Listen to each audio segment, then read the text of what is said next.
একটা মডেল চাঁপাইনবাবগঞ্জ গড়ে তুলতে চাই। পদ্মা এবং মহানন্দা নদীর তীর ঘেঁষে পর্যটন কেন্দ্র গড়ে তোলা, যে দিয়ার অঞ্চলের ইউনিয়নগুলোকে নিয়ে একটা আলাদা উপজেলা করলে সেখানকার অবকাঠামোগত উন্নয়ন হবে। চাঁপাইনবাবগঞ্জে নদী ভাঙ্গন একটা বড় ধরনের সমস্যা। শক্তিশালী স্থায়ী বাঁধ নির্মাণের বিষয়টিকে অগ্রাধিকারের ভিত্তিতে আমরা কর্মসূচি হিসেবে নিয়ে এটা বাস্তবায়নের জন্য চেষ্টা করব। মেডিকেল কলেজ হসপিটাল গড়ে উঠে নাই, বিজ্ঞান ও প্রযুক্তি বিশ্ববিদ্যালয় গড়ে ওঠা উচিত ছিল। সেটি দূরীকরণের জন্য চাঁপাইনবাবগঞ্জে পদক্ষেপ গ্রহণ করা দরকার। আপনি যেমন আশা করছেন মানুষ আপনাকে ভোট দেবে বা বিজয়ী করবে, যদি বিজয়ী হন তাহলে আসলে চাঁপাইনবাবগঞ্জ দিয়ে আপনার মোটা দাগে আপনার কিছু বেসিক পরিকল্পনা আপনি কেমন দেখতে চান? একটা মডেল চাঁপাইনবাবগঞ্জ গড়ে তুলতে চাই, গোটা দেশের জন্য যেটা আদর্শ হবে, প্রথম কথা। জি। 2 নম্বর কথা হচ্ছে চাঁপাইনবাবগঞ্জে এই মুহূর্তে সবচেয়ে বড় প্রবলেম হচ্ছে এখানে বিশুদ্ধ খাবার পানির অভাব। আচ্ছা, এটা মেগা প্রজেক্ট নিতে হবে এবং সেটা দূরীকরণের পদক্ষেপ নিতে হবে। 3 নম্বর হচ্ছে চাঁপাইনবাবগঞ্জে নদী ভাঙ্গন একটা বড় ধরনের সমস্যা।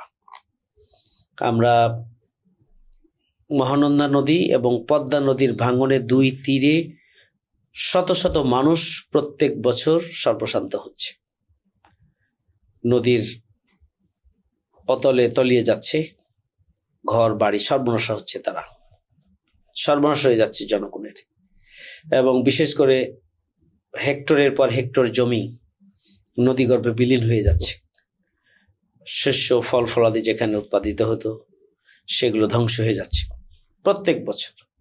তো এই জন্য নদী ভাঙ্গন কবলিত এলাকার সুরক্ষাটা সবচেয়ে গুরুত্বপূর্ণ। সেক্ষেত্রে শক্তিশালী স্থায়ী বাঁধ নির্মাণের বিষয়টিকে অগ্রাধিকারের ভিত্তিতে আমরা কর্মসূচি হিসেবে নিয়ে এটা বাস্তবায়নের জন্য চেষ্টা করব। একটা কৃষি প্রধান জেলা হচ্ছে চাঁপাইনবাবগঞ্জ, যেখানে কৃষি ভিত্তিক ইপিজেড নাই। আচ্ছা, আমি যদি আল্লাহ তৌফিক দেন, যদি জনগণ ভোট দেয়, তাহলে আল্লাহ রহমত করেন, তাহলে আগামী দিনে কৃষি ভিত্তিক ইপিজেড চাঁপাইনবাবগঞ্জে প্রতিষ্ঠা করা হবে ইনশাল্লাহ। এখানে কর্মসংস্থান হবে এবং এখানে আমদানি রপ্তানির একটা সুযোগ তৈরি হবে এবং চাঁপাইনবাবগঞ্জের অর্থনৈতিক উন্নয়নে একটা অবদান রাখা সম্ভব হবে। বাণিজ্যিকভাবে আমরা বহুমুখী কার্যক্রম হাতে নিব ইনশাল্লাহ। বিশেষ করে চাঁপাইনবাবগঞ্জের আম এটা বিশ্বখ্যাত। চাঁপাইনবাবগঞ্জের আম নিয়ে এখন পর্যন্ত কোনো নির্বাচিত প্রতিনিধি তারা কোনো পদক্ষেপ গ্রহণ করেনি। আল্লাহ যদি তৌফিক দান করেন, চাঁপাইনবাবগঞ্জের আমকে এটা শিল্পে পরিণত করা, ম্যাঙ্গো ইন্ডাস্ট্রি গড়ে তোলা, আমের বহুজাতিক ব্যবহার, বহুমাত্রিক ব্যবহার নিশ্চিত করা, বিদেশে আম রপ্তানি করা, সারা বছর আমের যাত্রাটা শুরু হয়েছে সেটাকে আরো স্থায়ী রূপ দেওয়া এবং আমকে শিল্পে পরিণত করার মধ্য দিয়ে আম ভিত্তিক ব্যাপক কার্যক্রম আমরা সেখানে করার জন্য চিন্তা করছি। দুর্ভাগ্যজনক, চাঁপাইনবাবগঞ্জে এখন 250 বেডের যে হসপিটাল, এখানে 600 থেকে 700 রোগী সবসময় ভর্তি থাকে, মানবেতর জীবনযাপন করে। এখানে 250 বেডের হসপিটালে 100 জনের খাবার দেয়, অমানবিক ব্যাপার। আসলে রাষ্ট্র এমন একটা বিপর্যস্ত দেখার কেউ নেই। সেখানে 500 শয্যা বিশিষ্ট হসপিটাল ছাড়া আসলে মানুষের দুরবস্থা, স্বাস্থ্য সুরক্ষার জন্য যে প্রাথমিক প্রয়োজন সেটি পূরণ হবে না। সেই জন্য আমাদের এটি একটা দাবি থাকবে, অগ্রাধিকার থাকবে। চাঁপাইনবাবগঞ্জ একটা পুরাতন জেলা, ঐতিহ্যবাহী জেলা, অথচ চাঁপাইনবাবগঞ্জে এখন পর্যন্ত কোনো মেডিকেল কলেজ হসপিটাল গড়ে উঠে নাই। চাঁপাইনবাবগঞ্জে বিজ্ঞান ও প্রযুক্তি বিশ্ববিদ্যালয় গড়ে ওঠা উচিত ছিল। কৃষি নির্ভর এলাকা হিসাবে একটা কৃষি বিশ্ববিদ্যালয় না হলেও অন্তত কৃষি অনুষদ দিয়ে একটা পাবলিক বিশ্ববিদ্যালয়ের মধ্যে কৃষি অনুষদ দিয়ে একটা বিশ্ববিদ্যালয় চালু করা দরকার ছিল, সেটিও নেই।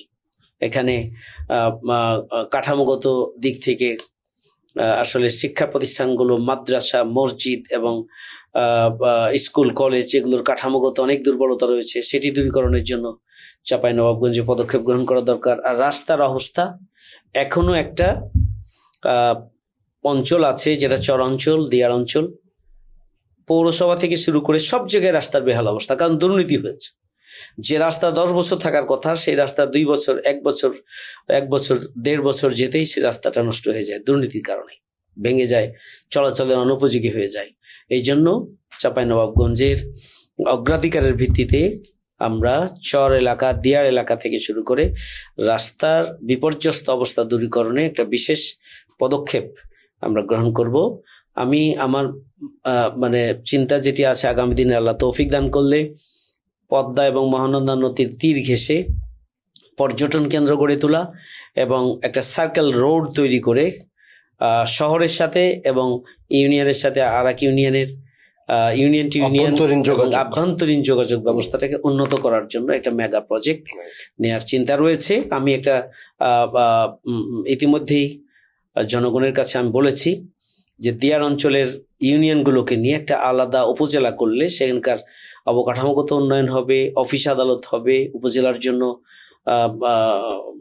উপযুক্ত প্রয়োজনীয় অফিস আদালত তৈরি হবে, জনগণের রোডঘাট হবে এবং জনগণের জীবন মানের উন্নয়নের জন্য একটা ব্যবস্থাপনা হবে। সুতরাং এই কাজগুলো যদি মোটা দাগে বলি তাহলে আল্লাহ তৌফিক দিলে নির্বাচিত হলে এলাকার জন্য কাজগুলো করব।